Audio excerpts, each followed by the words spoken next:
The wonderful world of video games allows us to explore any number of magical activities, like going on adventures, or pursuing romantic relationships, or working on a farm. Everybody loves working on a farm, but do you know what's more fun than any of those things? Beating the stuffing out of each other with some completely unnecessary but highly destructive violence. There's just something special about fighting games as a genre. Perhaps it's the way they put so much focus on the characters, who are usually our favourite parts of any game. If you've already got a roster of well-liked characters, you're halfway to making a fighting game anyway, and so many franchises have stepped up to the plate to take a swing at the realm of digital fisticuffs. Many of them have been lacklustre, shall we say, but the ones that have been good can be really bloody good, sometimes so good that you forget they were even a spin-off in the first place. I'm Ben from TripleJump, and here are 10 fantastic fighting game spin-offs.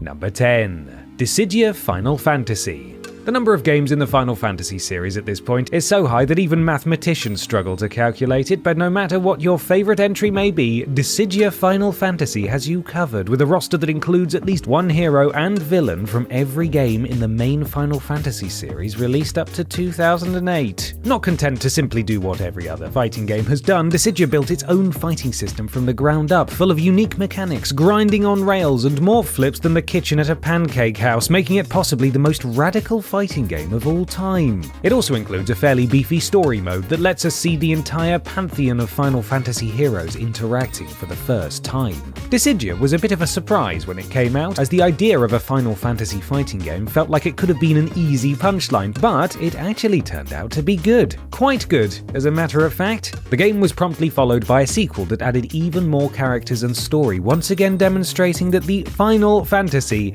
is one of the biggest misnomers in history. Number 9. Digimon Rumble Arena. It's unfortunate that Digimon has spent its entire life being compared to Pokemon, often seen as little more than an also-ran next to its far more financially successful competitor, when it's actually a unique and excellent series in its own right. And while the digital monsters may have often played catch-up next to their pocket-sized competitors, they did beat Pokemon to the punch in fighting games. Released for the original PlayStation, Digimon Rumble Arena bears some similarities to the Super Smash Bros. Series, as competitors chase each other through large stages filled with platforms, traps, and items to be used to their advantage. Also on display is the series' trademark Digivolutions that allow a fighter to temporarily transform into a more powerful beastie after filling up a gauge. The game released late in the console's life cycle, leading many critics to barely acknowledge it, but fans of the series were rather pleased with its fast and frenetic battle system, the roster of fan favourites from the first 3 series of the anime, and of course, the mini-games, leading to it often being cited as one of, if not, the best Digimon game of all time. Number 8. Granblue Fantasy Versus.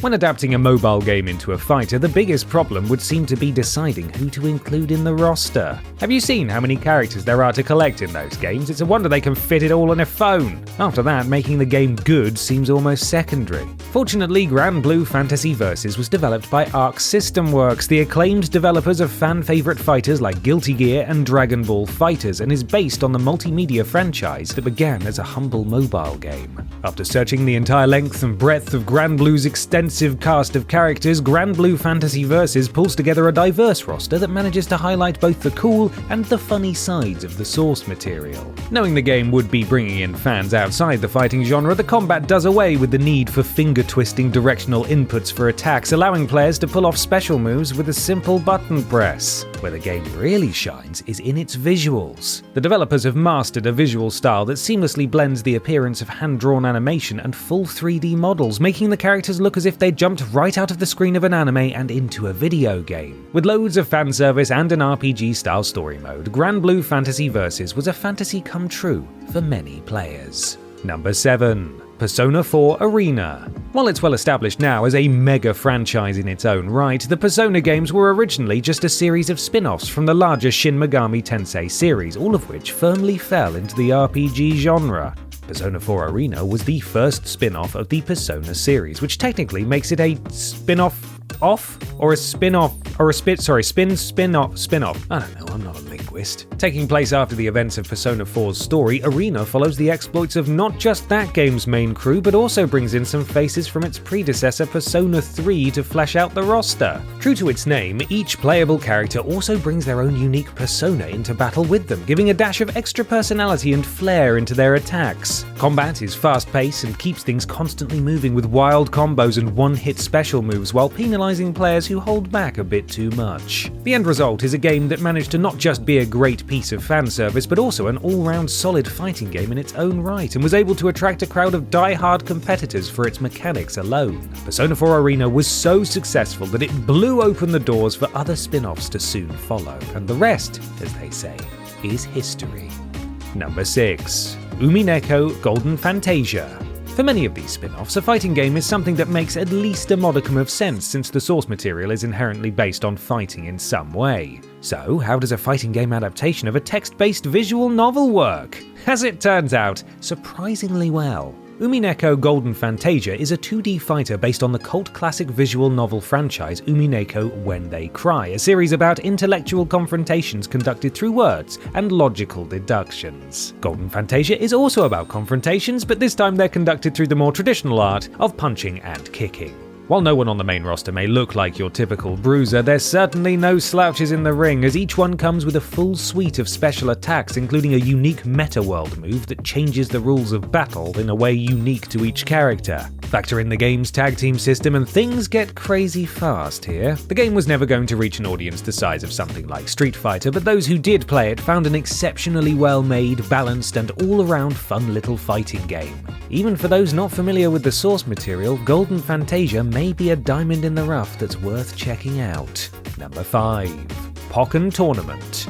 In the 20+ years that they've been around, we've seen Pokemon in just about every form imaginable. We've seen them as puzzle games, as pinball machines, we've even seen them watch television, so it was only a matter of time before they took the world of fighting games by storm as well.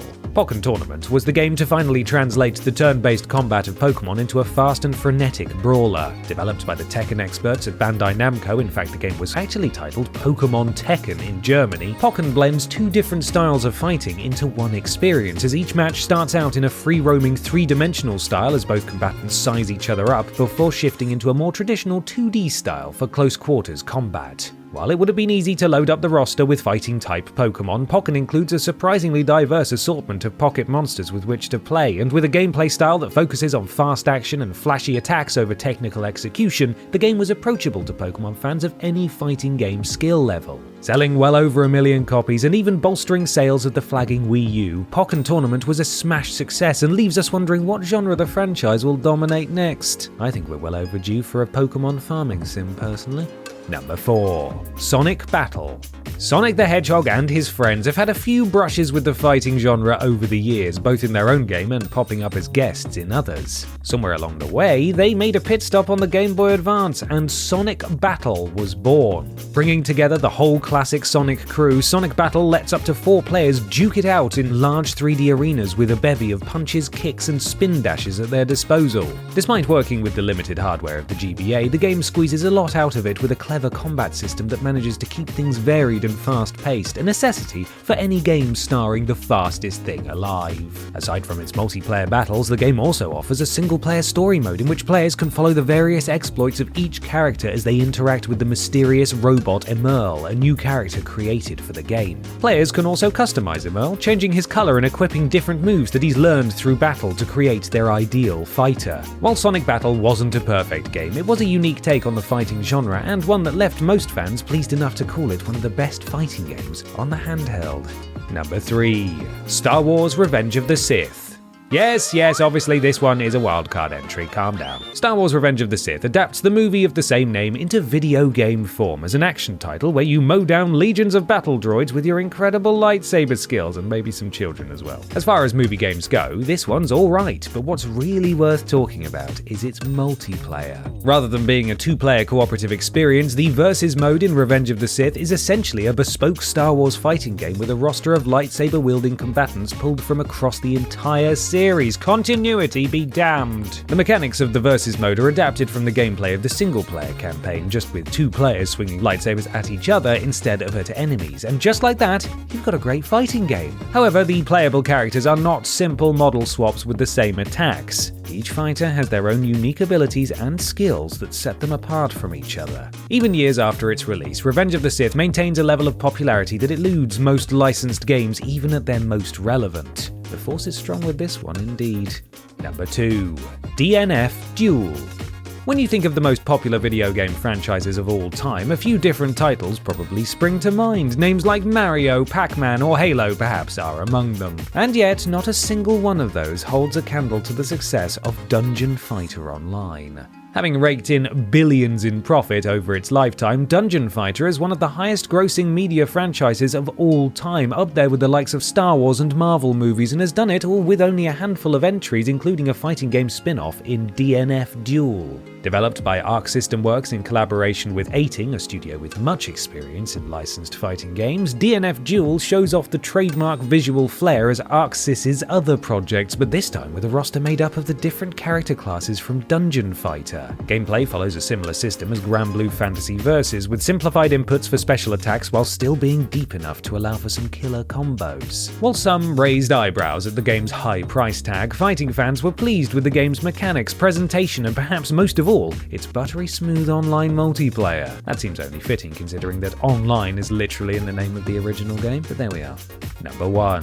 Fate/Unlimited Codes. The Fate series has been spun off into not just every kind of video game, but every kind of media imaginable. Anime, comics, novels, you name it. And while it's most widely known today for its mobile game offerings, it's also made one noteworthy foray into the fighting ring. There are a few different fighting games with the Fate name, but Fate/Unlimited Codes is generally considered the best by fans. The game's art style and presentation were seen as a good adaptation of the source material, and the characters' moves all felt like they were drawn directly from the anime. Some of that success can be chalked up to the game's publisher, Capcom, who were able to bring one of the strongest fighting game pedigrees in the business to the project. While the game's development was stuck in limbo for 5 years, the producers at Capcom wanted to capture the content and spirit of the original work in the adaptation, and that commitment to authenticity carried through into the finished product. While some fans praised Unlimited Codes for being an excellent Fate adaptation, fighting fanatics loved it for its easy-to-learn mechanics that also concealed a surprising amount of depth.